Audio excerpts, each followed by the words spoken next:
Bharatiya Janata party की 2 दिवसीय राष्ट्रीय कार्यकारिणी की बैठक जारी। समापन सत्र को प्रधानमंत्री नरेंद्र मोदी करेंगे संबोधित।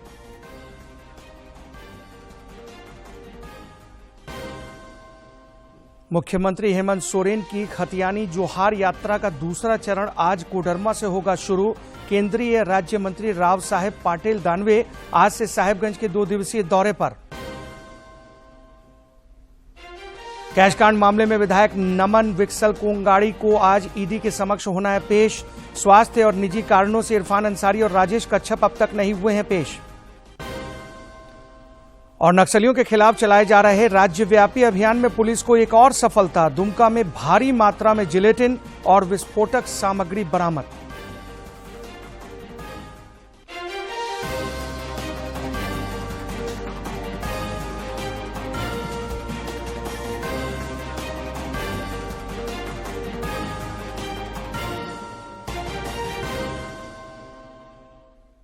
नमस्कार, आप देख रहे हैं खबरें झारखंड। इस वक्त की तमाम ताजा तरीन और अहम खबरों को लेकर हाजिर हूं मैं राहुल शर्मा। बुलेटिन की शुरुआत करते हैं। प्रधानमंत्री भारतीय जनता पार्टी की राष्ट्रीय कार्यकारिणी की 2 दिवसीय बैठक आज दूसरे दिन चल रही है। प्रधानमंत्री नरेंद्र मोदी आज पार्टी के राष्ट्रीय कार्यकारिणी के समापन सत्र को संबोधित करेंगे। पार्टी कैडर है उसको दिए जाने वाला जो भाषण है वो होगा। अपने भाषण के दौरान प्रधानमंत्री संगठन को मजबूत करने की दिशा में काम करने के साथ साथ जमीनी स्तर से जुड़े रहने के बारे में सुझाव दे सकते हैं। राष्ट्रीय कार्यकारिणी की बैठक में प्रधानमंत्री, बीजेपी के राष्ट्रीय अध्यक्ष जेपी नड्डा, बीजेपी शासित राज्यों के सीएम, डिप्टी सीएम और केंद्रीय मंत्री सहित कुल 350 बीजेपी के वरिष्ठ नेता शामिल हैं। बैठक के पहले दिन राजनीतिक प्रस्ताव पारित किया गया, इसमें कई अहम मुद्दों का जिक्र हुआ। इस पर फोकस किया गया है कि कैसे विपक्षी दल प्रधानमंत्री और बीजेपी के खिलाफ नकारात्मक प्रचार करने के लिए अभद्र भाषा का इस्तेमाल कर रहे हैं। विपक्ष में बीजेपी और मुख्यतः प्रधानमंत्री जी के खिलाफ नेगेटिव कैंपेन करना और उसमें एकदम हल्के भाषा में या अब्यूसिव लैंग्वेज के साथ, नेगेटिव टोन के साथ प्रधानमंत्री जी को व्यक्तिगत नीचे दिखाते हुए भाषा के साथ बार बार जो नेगेटिव कैंपेन होते रहा, उन सब में लीगली कोर्ट एक के बाद दूसरा करके सुप्रीम कोर्ट तक मामला हर एक बार गया और सुप्रीम। मुख्यमंत्री हेमंत सोरेन की खतियानी जोहार यात्रा का दूसरा चरण आज से शुरू हो रहा है। मुख्यमंत्री आज कोडरमा में कई विकास परियोजनाओं की समीक्षा करेंगे। इसके बाद शाम में वे गिरिडीह पहुंचेंगे। कल गिरिडीह जिले के अधिकारियों के साथ हेमंत सोरेन बैठक करेंगे। 23 जनवरी को श्री सोरेन सिमडेगा जाएंगे। वहीं चाईबासा परिसदन में 24 जनवरी को वे अधिकारियों के साथ बैठक करेंगे। 30 जनवरी को यात्रा के दौरान कोल्हान के सरायकेला खरसावां में उनका कार्यक्रम होगा। वहीं 31 जनवरी को जमशेदपुर जिले का वे दौरा करेंगे। इधर केंद्रीय कोयला एवं रेल राज्य मंत्री राव साहेब पाटिल दानवे अपने 2 दिवसीय दौरे पर आज सवेरे साहेबगंज पहुंचे। वे मिशन 2024 को लेकर नगर परिषद भवन में राजमहल लोकसभा कोर कमेटी की बैठक में पार्टी पदाधिकारियों एवं प्रमुख नेताओं के साथ बैठक कर रहे हैं। इसके अलावा केंद्रीय राज्य मंत्री राजमहल क्षेत्र के 6 विधानसभा क्षेत्रों के कार्यकर्ताओं के साथ अलग अलग बैठक करेंगे। वे कल पाकुड़ में भी पार्टी कार्यकर्ताओं के साथ बैठक करेंगे। मध्य प्रदेश में आयोजित G20 के अंतर्गत थिंक 20 समूह की 2 दिवसीय बैठक आज संपन्न हो जाएगी। इस सम्मेलन में मंत्री और विषय विशेषज्ञ वैश्विक सुशासन और पर्यावरण के अनुकूल जीवन शैली, नैतिक मूल्यों और शुचिता के संबंध में विचार विमर्श कर रहे हैं। आज G20 के अंतर्गत थिंक 20 समूह की 2 दिनों की बैठक का समापन होगा। आज भी कई महत्वपूर्ण सत्र होंगे। राज्यपाल मंगूभाई पटेल बैठक के समापन सत्र में शामिल होंगे।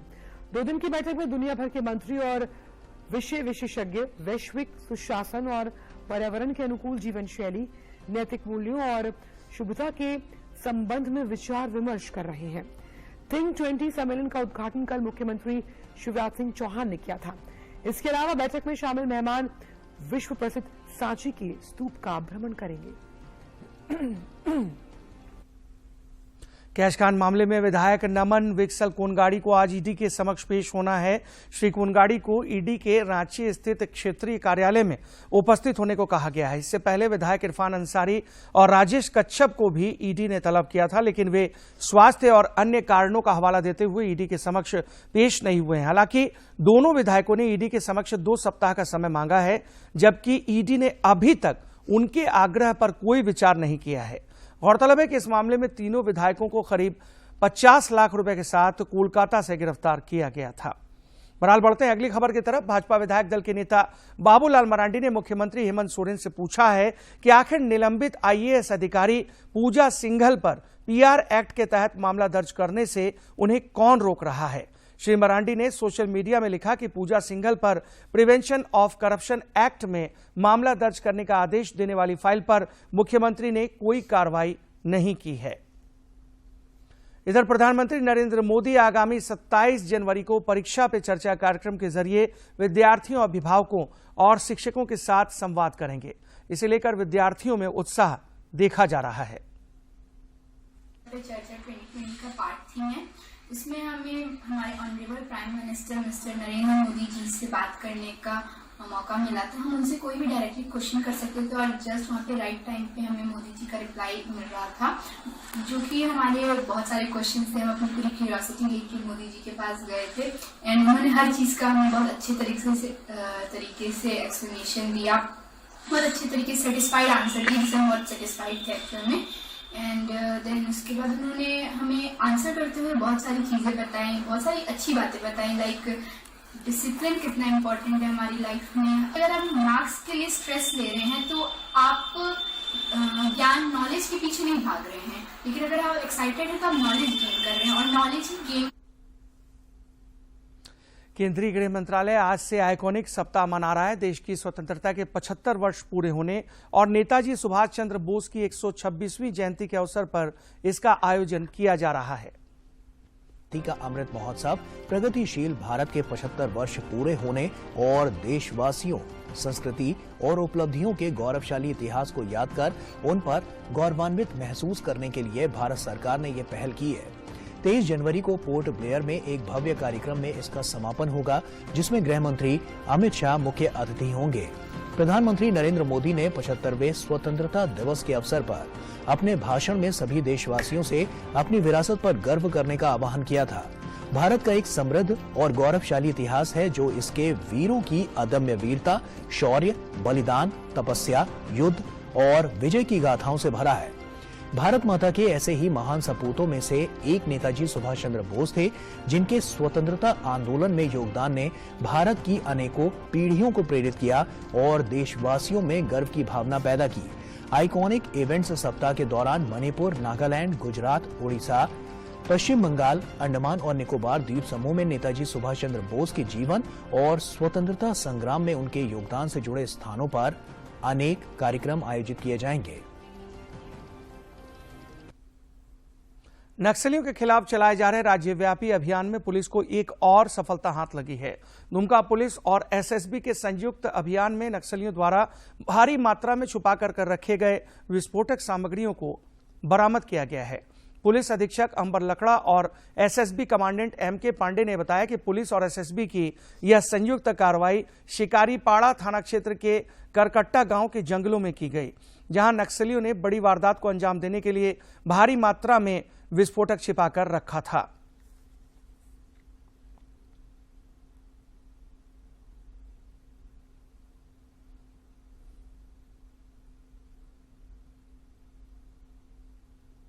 और उक्त सामग्री के बरामदगी हेतु एक टीम बनाया गया, जिसमें एसएसबी के कमांडेंट द्वारा एक 3 ऑफिसर उसमें डिप्यूट किए गए। हमारे जो डिस्ट्रिक्ट पुलिस है उसके डीएसपी और साथ में थाना प्रभारी भी डिप्यूट किए गए और हमें नियो जेल से लेकर के कॉडेक्स और ये नया उनका जो बैजेस होते हैं नक्सलियों के वो मिले हैं और साथ साथ कई वायर मिले हैं जो कि विस्फोट करने के काम। हम तो सदैव से यही सबसे अनुरोध भी करते रहे हैं और एक अपील भी हमेशा आप लोगों के माध्यम से भी समाज में करते रहे हैं जिस प्लेटफॉर्म पे मौका मिला कि आप लोग मेन स्ट्रीम में आ जाइए, लेकिन विचारधारा वाली लड़ाई में कौन किस विचारधारा में कब तक रहेगा इसके लिए कोई कुछ कह नहीं सकता। हाँ। साहिबगंज जिले के सुदूरवर्ती ग्रामीण क्षेत्रों में खेल को बढ़ावा देने के लिए मनरेगा के तहत 135 खेल मैदान बनाए जाएंगे। जिले के उप विकास आयुक्त प्रभात कुमार बर्दियार ने बताया कि मनरेगा के तहत ग्रामीण खेल प्रतिभा को निखारने के लिए वीर शहीद पोटो हो खेल मैदान बनाया जा रहा है। वीर पोटो हो खेल मैदान हम लोग मनरेगा के तहत बना रहे हैं और हर पंचायत में एक खेल मैदान हो जिसमें बच्चे खेल सकें, इसलिए हर कुल 162 पंचायत हैं, लेकिन कुछ पंचायत बाढ़ग्रस्त क्षेत्र में होने के कारण वहाँ जमीन उपलब्ध नहीं हो पा रहा है। हम लोगों ने अभी तक 135 योजना साहिबगंज में लिया है, जिसमें 82 योजना अभी चल रही है और 53 योजनाएं पूरी हो चुकी हैं। और अब कुछ खबरें राज्य के विभिन्न जिलों से।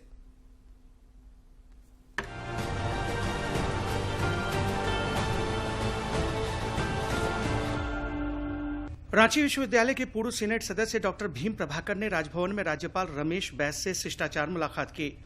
इस दौरान उन्होंने राज्यपाल से रांची विश्वविद्यालय सहित राज्य के विभिन्न विश्वविद्यालयों में शिक्षकों एवं शिक्षकेतर कर्मचारियों के रिक्त पदों पर नियुक्ति प्रक्रिया पूर्ण करने का आग्रह किया।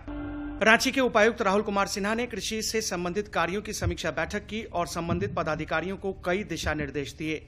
उपायुक्त ने मुख्यमंत्री सुखाड़ योजना की समीक्षा करते हुए कहा कि योजना से संबंधित जितने भी आवेदन प्राप्त हुए हैं सबका निष्पादन करते हुए लाभुकों को लाभ पहुंचाएं। सिंगल यूज प्लास्टिक के विरुद्ध एक कदम आगे बढ़ाते हुए गुमला नगर परिषद ने एक छोटी सी पहल करते हुए बर्तन बैंक खोला है। बर्तन बैंक का उद्घाटन उपायुक्त सुशांत गौरव, नगर परिषद अध्यक्ष दीप नारायण उराव, एसडीओ सदर रवि जैन, उपाध्यक्ष कलीम अख्तर, लोक अभियोजक अनिल पांडे और कार्यपालक पदाधिकारी संजय कुमार ने संयुक्त रूप से किया। कोडरमा जिले के डोमचांच थाना क्षेत्र अंतर्गत महेशपुर चौक पर रविंद्र कुमार मेहता के परिजनों ने अपनी मांगों को लेकर आमरण अनशन करना शुरू कर दिया। उनकी मांग है कि एनडीआरएफ की उच्च स्तरीय टीम बुलाकर 6 दिनों से डूबे हुए रविंद्र कुमार मेहता का शव बंद पड़े पत्थर खदान में रेस्क्यू कर जल्द निकलवाया जाए। पुलिस मुख्यालय में झारखंड पुलिस और राज्य के तकनीकी एवं प्रबंधन संस्थानों के बीच लोगों को बेहतर सुरक्षा व्यवस्था उपलब्ध कराने को लेकर एमओयू किया गया। मौके पर डीजीपी नीरज सिन्हा समेत कई वरीय अधिकारी मौजूद थे। हजारीबाग जिला स्तरीय खनन टास्क फोर्स की मासिक समीक्षा बैठक उपायुक्त नैन्सी सहाय की अध्यक्षता में हुई। इस दौरान उपायुक्त ने कहा कि सभी संबंधित विभाग बेहतर तालमेल से अवैध खनन की गतिविधियों पर अंकुश लगाने के लिए नियमित और संयुक्त अभियान चलाकर कार्रवाई करें। अपराध अनुसंधान विभाग ने 2.5 लाख की ठगी के मामले में एक साइबर अपराधी गणेश मंडल को गिरफ्तार किया है। वह असम के बेलीगुड़ी का रहने वाला है। इसके पास से 2 mobile phone, 2 SIM card, 1 PAN card, 1 Aadhaar card, 1 credit card, Roinet solution का 1 आईडी कार्ड, 1 लैपटॉप, 1 पासबुक समेत अन्य सामान बरामद किए गए हैं। उत्पाद विभाग ने खूंटी थाना क्षेत्र के चुकरू मोड़ के समीप एक वाहन से डिलीवरी के लिए ले जाई जा रही एक पेटी नकली विदेशी शराब जब्त की है। मौके पर कार चालक को हिरासत में ले लिया गया और कार को भी जब्त कर लिया गया। गुमला जिले के घाघरा स्थित जवाहर नवोदय विद्यालय में विद्यालय प्रबंधन समिति की वार्षिक बैठक आयोजित की गई। बैठक की अध्यक्षता उपायुक्त सुशांत गौरव ने की। बैठक में बच्चों की शिक्षा व्यवस्था की गुणवत्ता में सुधार लाने एवं 100% बच्चों के उत्तीर्ण होने को लेकर उपायुक्त ने शिक्षकों को विशेष ध्यान देने का निर्देश दिया। दिल्ली में संपन्न open Indian international taekwondo championship में झारखंड के लिए पदक जीतने वाली बेटियों को पेयजल एवं स्वच्छता मंत्री मिथिलेश ठाकुर ने सम्मानित किया। श्री ठाकुर ने रांची के डोरंडा स्थित अपने आवास पर सभी खिलाड़ियों को फूल मालाएं पहनाई और उनकी हौसला अफजाई की।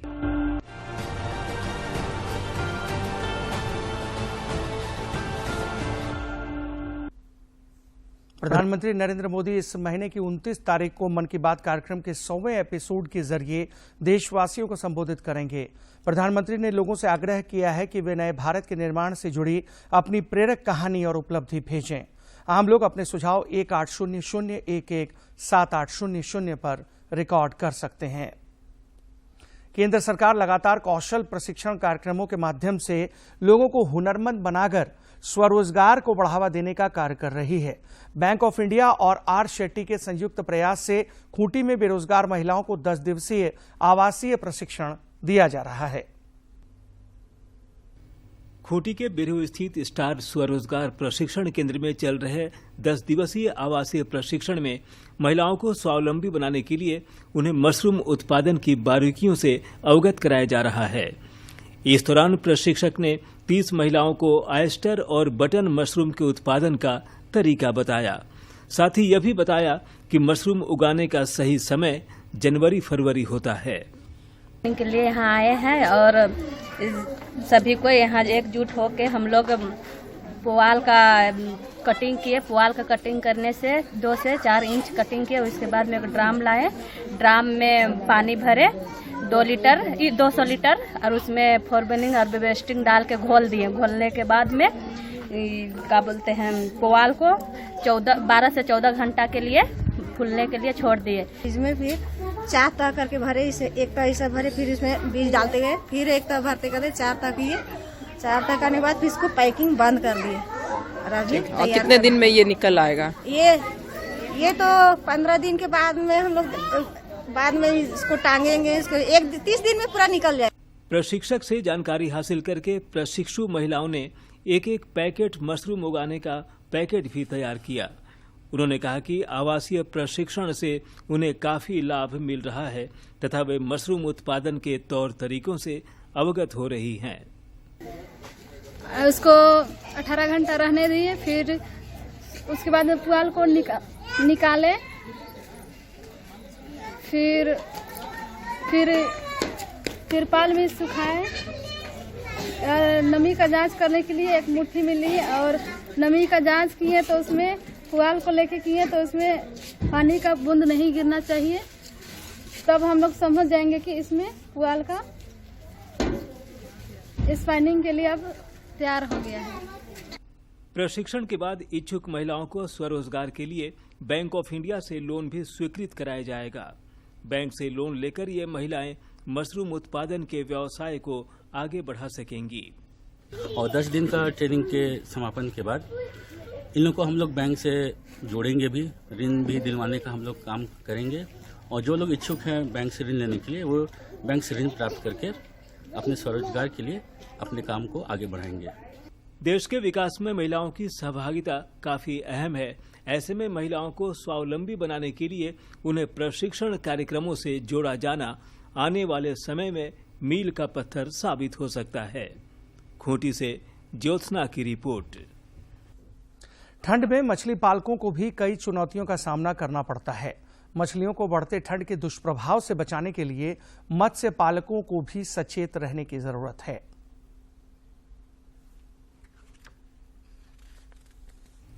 मत्स्य अनुसंधान के सहायक निदेशक नवराजन तिर्की ने बताया कि रांची समेत राज्य भर में ठंड बढ़ने से इसका असर मनुष्य के साथ मछलियों पर भी देखा जाता है।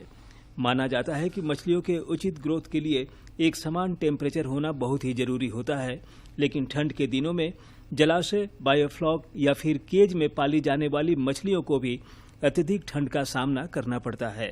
तो मतलब उनका ग्रोथ के लिए एक ऑप्टिमम टेम्परेचर होता है, वो हमें उसको मेंटेन करके रखना पड़ता है। लेकिन ठंड में ऐसे ही वातावरण का तापमान कम हो जाता है, तो इसमें वो लोग मछलियाँ थोड़ा स्ट्रेस में रहती हैं, उनका खाना भी कम हो जाता है, मछलियाँ चारा लेना कम कर देती हैं। और जो भी मान लीजिए आपका सदाबहार तालाब है तो उसमें बीमारी की संभावनाएं थोड़ी बढ़ जाती है। तो इसके लिए हमें थोड़ा उसका समय समय पर चूना का उपयोग और भी जो सैनिटाइज़र वगैरह है, ताकि इन्फेक्शन को रोका जा सके, मछलियों में बीमारियों में रखने से बीमारियों फैलने से रोका जा सके, इसके लिए हम लोग सैनिटाइज़र वगैरह वो सब उसको तालाब में नियमित रूप से मतलब उपयोग करने की सलाह देते हैं। श्री तिर्की ने बताया कि विभाग की ओर से किसानों को मोती की खेती के लिए प्रेरित किया जा रहा है। मोती की खेती किसानों के लिए वरदान साबित होने वाला है। मत्स्य विभाग इस दिशा में कदम बढ़ा चुका है। तो मोती पालन एक नया अभी चलन स्टार्ट हुआ है, उसका टेक्निक है, तो इसके बारे में अभी हम लोग प्रायोगिक तौर पे भी इसका हम लोग पालन कर रहे हैं, ताकि आने वाले समय में इसको हम लोग हम लोग विभाग की ओर से ये जो इसका जो योजना के तौर पे हम लोग अन्य जिलों में भी लागू कर सकें। हाल के वर्षों में सरकार से प्रोत्साहन मिलने के बाद राज्य में मत्स्य उत्पादन में बढ़ोतरी हुई है। अब विभाग अन्य क्षेत्रों में भी हाथ आजमाने के लिए किसानों को प्रेरित कर रहा है, जो एक सार्थक कदम है। रांची से कर्मवीर की रिपोर्ट। सर्दियों में स्वास्थ्य से संबंधित किन किन बातों का ध्यान रखा जाना चाहिए, आइए देखते हैं इस रिपोर्ट में। लोगों के लिए तकलीफदेह साबित हो सकता है जो पहले से रोगग्रस्त है। सर्दियों में अपने स्वास्थ्य के प्रति अधिक सतर्क रहने की आवश्यकता है। ऐसे व्यक्ति जिनको हार्ट की प्रॉब्लम है, कोरोनरी आर्टरी डिसीज है, हार्ट अटैक आने की समस्या है, stroke, high blood pressure, diabetes, COPD, asthma, या जिनकी इम्यूनिटी कम है, ऐसे व्यक्तियों को चाहिए कि सुबह और शाम, जिस समय सर्दी अधिक है और बाहर सर्दी के साथ एयर पोल्यूशन लेवल्स भी अधिक होते हैं, तो बाहर इस मौसम में, सर्दियों के मौसम में सैर करने से बचें। सर्दियों में अधिकतर लोग आलस्य से घिर जाते हैं, व्यायाम करना छोड़ देते हैं, जो स्वास्थ्य के लिए उचित नहीं है। सर्दियों के मौसम में खान पान का विशेष ध्यान रखने की आवश्यकता है, साथ ही अधिक सतर्क रहना भी जरूरी हो जाता है। इस समय घर के अंदर रह के ही कोई व्यायाम कर सकते हैं, योगा, एरोबिक्स, या घर के अंदर चल सकते हैं। यदि घर के बाहर आउटडोर एक्टिविटी, एक्सरसाइज करनी है, तो ऐसे व्यक्तियों को चाहिए कि प्रेफरेबली वो दिन के मिडिल पार्ट में जाएं। जिनको हाई ब्लड प्रेशर या हार्ट की समस्या है, उनको अपने डॉक्टर के संपर्क में रह के अपने ब्लड प्रेशर को मॉनिटर करना चाहिए। इसी प्रकार जिनको सीओपीडी, एस्थमा, रेस्पिरेटरी डिसीजेज हैं, ऐसे व्यक्तियों को भी अपने डॉक्टर के संपर्क में जाके अपने ब्रोंकोडायलेटर्स या सांस से संबंधित जो दवाई है उसकी डोज को रेगुलेट कराते रहना चाहिए। खाने पीने का ध्यान। राज्य में एक बार फिर पश्चिमी विक्षोभ का असर देखने को मिलेगा। इस वजह से राज्य के कई जिलों में बादल छाए रहने की संभावना है। रांची स्थित मौसम विज्ञान केंद्र के वैज्ञानिक अभिषेक आनंद ने बताया कि पश्चिमी विक्षोभ के कारण न्यूनतम तापमान में भी उतार चढ़ाव देखने को मिलेगा। मुख्यतः साफ रहेगा और 16-17 में जो तापमान है, न्यूनतम तापमान में कोई बड़ा बदलाव नहीं देखने को मिलेगा। 18 तारीख से एक पश्चिमी विक्षोभ है जो उत्तर भारत में सक्रिय होगा, जिसके कारण आपको मध्य और दक्षिणी भाग में थोड़ा बादल भी देखने को मिलेगा, जिसके कारण न्यूनतम तापमान में हल्का बढ़ोतरी 2 से 3 डिग्री का देखने को मिल सकता है। हल्का फुल्का अधिकतम तापमान में इन इलाकों में मध्य और दक्षिणी भाग झारखंड में थोड़ा गिरावट देखने को मिल सकता है। अप्रैल से लेकर दिसंबर 2022 में माल और सेवाओं को मिलाकर भारत के समग्र निर्यात में पिछले वर्ष के समान की अवधि की तुलना में 16% से अधिक की सकारात्मक वृद्धि का अनुमान है। निर्यात 5 खरब 68 करोड़ 57 लाख अमेरिकी डॉलर होने का अनुमान है, जबकि पिछले वर्ष की इसी अवधि में ये 4 खरब से ज्यादा था। वाणिज्य और उद्योग मंत्रालय ने बताया कि वैश्विक मंदी के बीच भारत की घरेलू मांग स्थिर बनी हुई है और अप्रैल से दिसंबर 2022 में कुल आयात में पिछले साल की समान अवधि की तुलना में ये 25.55% वृद्धि का अनुमान है। खाद्य कीमतों में गिरावट के कारण थोक मूल्य आधारित मुद्रास्फीति 22 महीने के निचले स्तर 4.95% पर आ गई है। अंग आधारित मुद्रास्फीति नवंबर 2022 में 5.85% और दिसंबर 2021 में 14.27% थी। दिसंबर 2022 में मुद्रास्फीति की दर में गिरावट के कई कारण हैं। मुख्य रूप से खाद्य पदार्थों, खनिज तेलों, कच्चे तेल और प्राकृतिक गैस कीमतों में गिरावट है। साथ ही वस्त्रों, रसायनों और रासायनिक उत्पादों की कीमतों में गिरावट ने भी योगदान किया है। ये लगातार तीसरा महीना है जब मुद्रास्फीति में कमी आई है। भारतीय अंडर 19 महिला टीम का T20 वर्ल्ड कप में अजय अभियान बरकरार है। भारतीय महिला टीम ने यूएई को 122 रनों से हरा दिया। के खिलाफ मुकाबले में भारत ने पहले बल्लेबाजी करते हुए 219 रन का बड़ा स्कोर खड़ा किया। इसके जवाब में यूएई की टीम सिर्फ 97 रन ही बना पाई और 122 रन के बड़े अंतर से मैच हार गई। लगातार दूसरी जीत के साथ भारतीय टीम अंक तालिका में अपने ग्रुप में शीर्ष पर बनी हुई है। और हेरिटेज वॉक के आज के सेगमेंट में हम आपको आज सफर कराते हैं राजस्थान के जैसलमेर का। राजस्थान एक ऐसा राज्य जो समृद्ध भारतीय विरासत और संस्कृति की सच्ची तस्वीर प्रदर्शित करता है। राजस्थान का हर शहर अपने आप में एक अनूठी सुंदरता समेटे हुए है। इन्हीं शहरों में से एक है राजस्थान का एक छोटा सा शहर जैसलमेर। राजस्थान के जैसलमेर को गोल्डन सिटी भी कहा जाता है। जैसलमेर शहर चारों तरफ से बंजर रेत और शुष्क थार रेगिस्तान से घिरा हुआ है, जो दूर से पीले रंग में चमकता है, क्योंकि यहाँ के किले, हवेलियाँ, मंदिरों में पीले बलुआ पत्थरों का बड़े पैमाने पर इस्तेमाल किया गया है।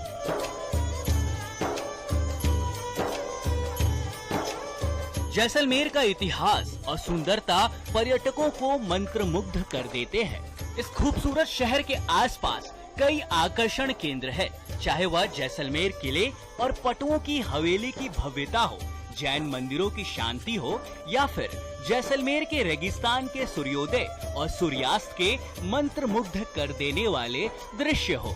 ये सभी आकर्षण केंद्र जैसलमेर की शान बढ़ाने का काम करते हैं।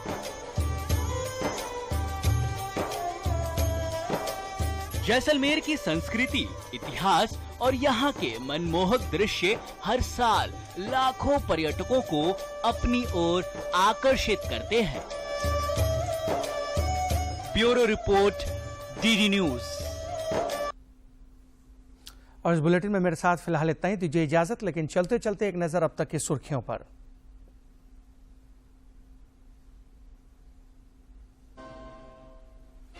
भारतीय जनता पार्टी के 2 दिवसीय राष्ट्रीय कार्यकारिणी की बैठक जारी। समापन सत्र को प्रधानमंत्री नरेंद्र मोदी करेंगे संबोधित। मुख्यमंत्री हेमंत सोरेन की खतियानी जोहार यात्रा का दूसरा चरण आज कोडरमा से होगा शुरू। केंद्रीय राज्य मंत्री राव साहेब पाटिल दानवे आज से साहेबगंज के 2 दिवसीय दौरे पर। कैश कांड मामले में विधायक नमन विक्सल कोंगाड़ी को आज ईडी के समक्ष होना है पेश। स्वास्थ्य और निजी कारणों से इरफान अंसारी और राजेश कच्छप अब तक नहीं हुए हैं पेश। और नक्सलियों के खिलाफ चलाए जा रहे राज्यव्यापी अभियान में पुलिस को एक और सफलता। दुमका में भारी मात्रा में जिलेटिन और विस्फोटक सामग्री बरामद।